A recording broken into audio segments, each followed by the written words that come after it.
like lemon drops away above the chimney tops. What the heck was that?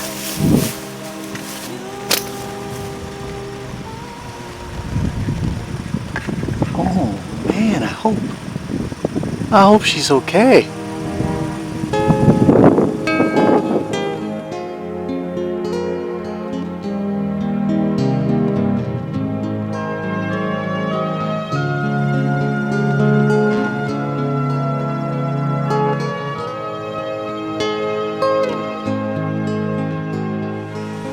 You know, you just have to learn how to read the signs here.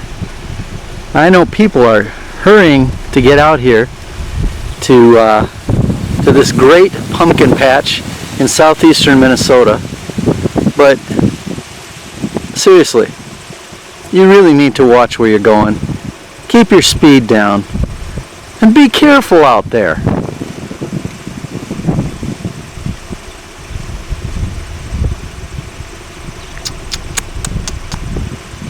There's no coming back from that. That's gonna leave a mark. Where troubles melt like lemon drops away above the chimney tops, that's where you'll find.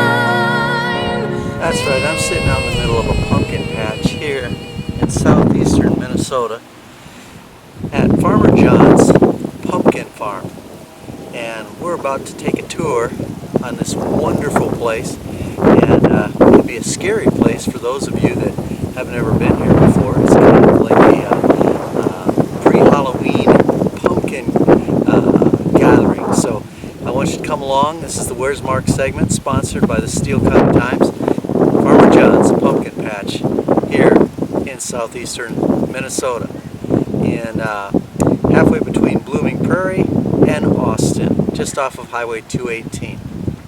Come on out and be a part of the fun. Right there, I think. Right now.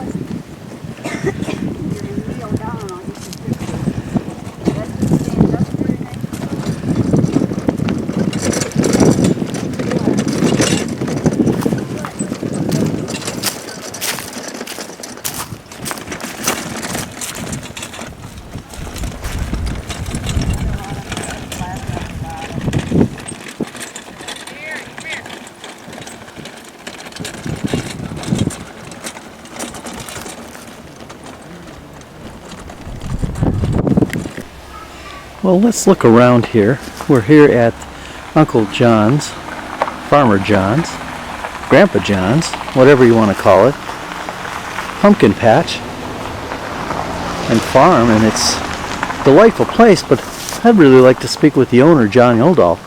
So let's see if maybe somebody else knows where he is. Excuse me, sir. Do you know where Farmer John is? Hello? Boy, they're not very talkative, friendly people. Well, as far as scarecrows go, what a great place. Bring your kids, load up your kids into the strollers, into the wagons, load up your pumpkins. What an awesome place to come. Place for the kids to come and play and ride around and maybe get a little scared. Excuse me, do you know where Farmer John is? No? I don't want to get too close to you because I don't know how friendly you are.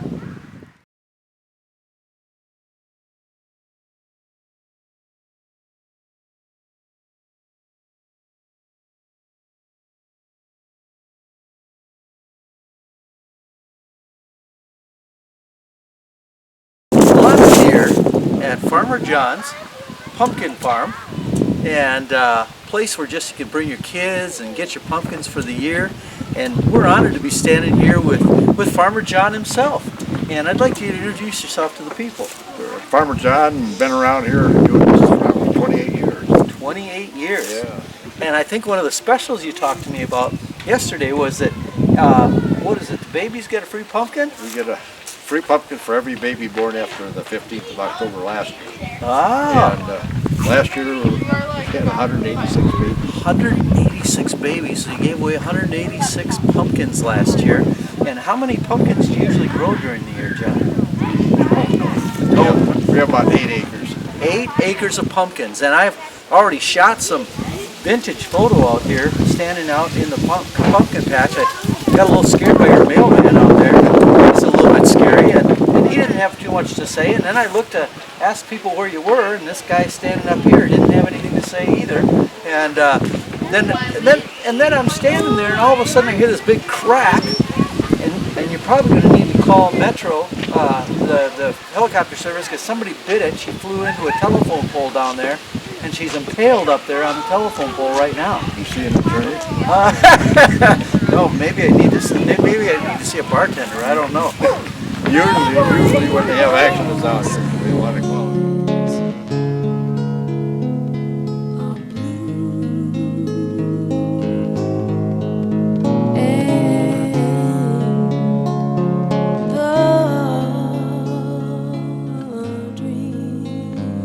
You and your wife have been running the pumpkin business here for 28 years, and you're born and raised here, and part of the famous Yulin Brothers Construction Company. What made you go into farming instead of following your father's footsteps in the construction business? I was a farmer all my life. I mean, when 4-H I showed steers and always wanted to feed cattle. And now, thank goodness, I don't feed cattle anymore. I just let the kids play in my silo and walk down the cement here with their wagons and down to the wash stand and wash them. It's a whole lot better than feeding cattle. Because, you know, when October 31st comes, I can stay inside if I want to.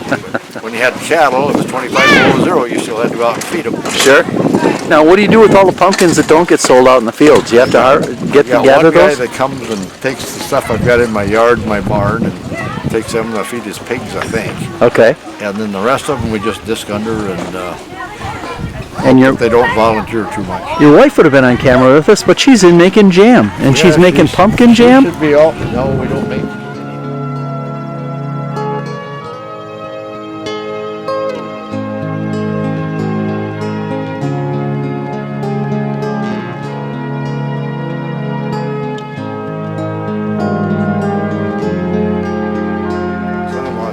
Taking the strawberries with habaneros, and so she sells something called Strabanaro. Strabanaro. That's one of the getting to be the second leading seller.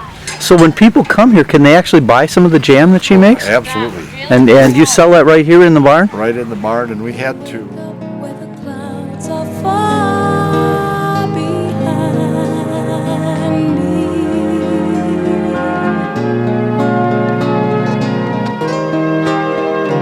Where troubles melt like It's strictly what we grow on the farm, and well, we get some bums from a friend. Okay.